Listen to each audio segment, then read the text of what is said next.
साथियों, आज के वीडियो में हम जानेंगे कि महाभारत के समय में कौरवों ने जब पांडवों को लाक्षागृह में जलाना चाहा, किस प्रकार से द्यूतकीड़ा का आमंत्रण दे करके उससे सब कुछ छीन लिया एक छल के तहत और सबको दास बना लिया। द्रौपदी का कितना अपमान हुआ। उसके बाद लाक्षागृह में जला के मारने का पांडवों का प्रयास हुआ। उस सब में विफल होने के बाद वे लोग, कौरव लोग जो है सो पांडवों को 12 बरस का वनवास और 1 बरस का अज्ञातवास दिया। और अज्ञातवास में यह शर्त था कि अगर 1 साल के अंदर अज्ञातवास में कोई भी आदमी अगर पहचान लेगा तो फिर से 12 बरस का वनवास भोगना पड़ेगा। लेकिन पांडवों ने उसे भी पूरा किया भगवान की कृपा से।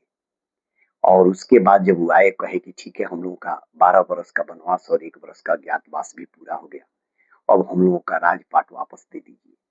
लेकिन कौरव दुर्योधन नहीं दिया। धृतराष्ट्र तो दुर्योधन का हाथ का कठपुतली था और उस परिस्थिति में एकदम बिल्कुल ही इनकार कर गया। और भगवान कृष्ण ने देखा कि ये युद्ध जो होगा धर्म का युद्ध होगा और कई करोड़ लोग मारे जाएंगे, बहुत क्षति होगा इस पृथ्वी पर जनमानस का। इसलिए वे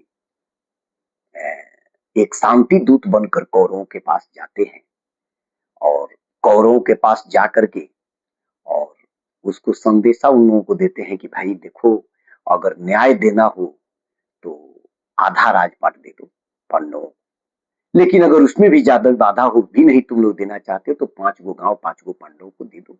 उसी में वो लोग खाएंगे और उसी में अपना जीवन यापन कर लेंगे। कम से कम युद्ध तो टल जाएगा। लेकिन दुर्योधन तो ये मानने वाला कहां था। धृतराष्ट्र भी नहीं माना, दुर्योधन भी नहीं माना और उल्टे भगवान श्री कृष्ण को बांधने के लिए चल दिए कौरव। तो भगवान वहां अपना विराट रूप दिखाते हैं।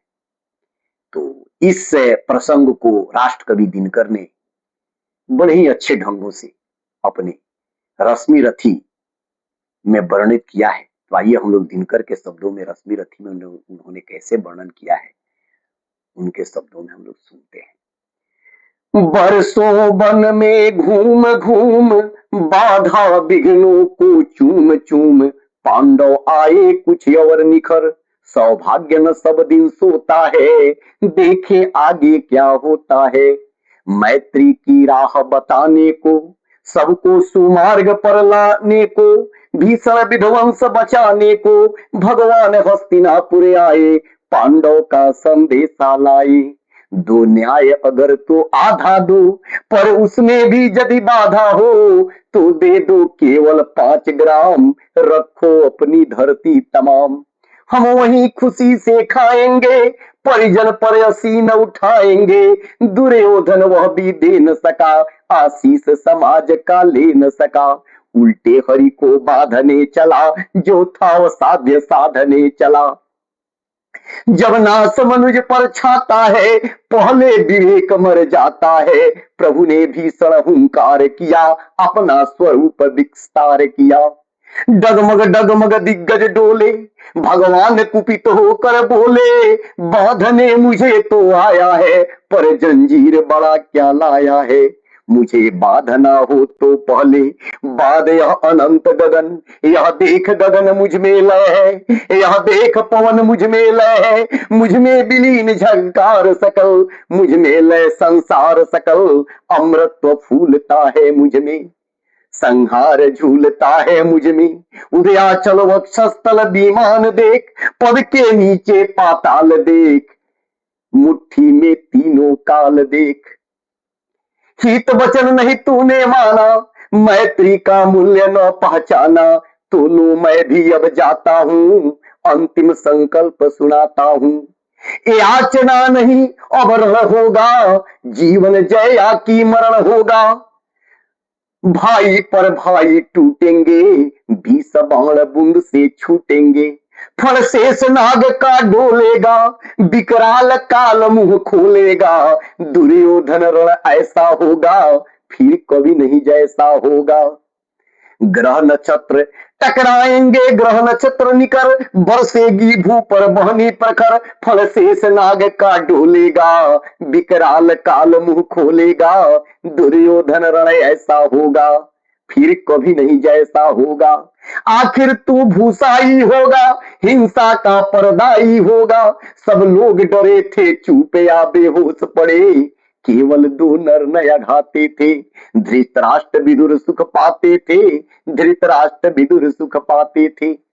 इस तरह से भगवान कृष्ण ने वहां अपना विराट रूप दिखाया और कहा कि दुर्योधन तुम मुझे बांधने तो आ गया है, लेकिन जंजीर तुम जो दिखाई दे रहा है बड़ा छोटा जंजीर है।